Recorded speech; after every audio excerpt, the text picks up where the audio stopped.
How about we get your attention by mentioning a figure that everybody's familiar with? How about $1 million? That's what we're talking to Loren Merkle about here this morning. Hey, Loren, how are you?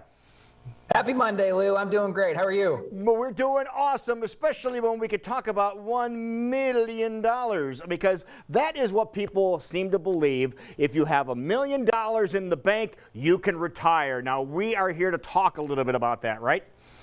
Yeah, that number is a really popular number, especially if you Google how much money do I need to retire, you're often going to come up with that number, $1 million, which just seems like a really big number. So it leaves people wondering, how am I ever going to retire if you're saying I need $1 million to call it quits?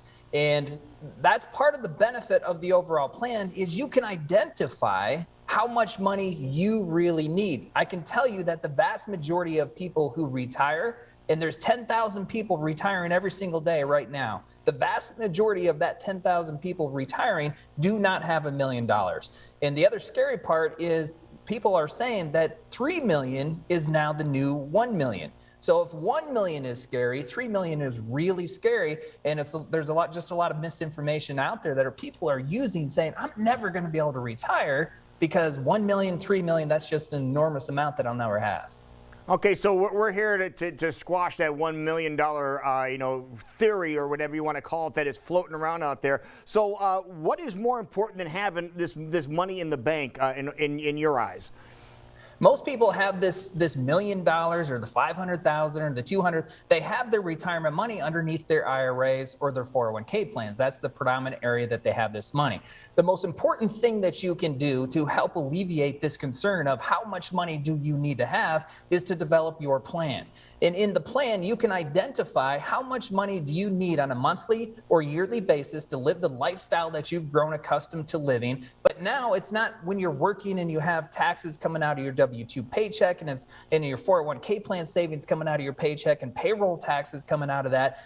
Now your income looks different in retirement because it's coming from your 401k money or your IRA money, and you're not saving like you were pre-retirement. So you use all this information that is now present that was completely different when you were working, and then you can clearly identify you need $5,000 a month of spendable income to maintain the lifestyle, or $6,000 or whatever that number is. And then your plan will also be able to help you identify here's where the money's going to come from. Not only when you do retire, but 5 years into retirement as well. And that really alleviates a lot of your concern as you're thinking about how much do you really need. That's why we keep on stressing that you need to have a comprehensive plan and a customized plan because everybody's situation, you're telling us, is different. Everybody's situation is different. If you just look across your neighborhood, your next door neighbor has different ambitions and motivations of what they're trying to accomplish when they're working, but also when they're retired. If you look through the course of your family, your siblings, your parents probably had different expectations for their retirement than what you do. Everybody's life is different. Everybody's resources are a little bit different. And that's why your plan needs to be your plan, not your neighbors, not your siblings, not a coworker or a friend. It needs to be your plan. So the spendable income, that's what we're talking about here, and you can develop this. And actually, I like what you mentioned. You said you can ease some of the stress that goes along with it if you do have a plan and you can see where your money is working for you.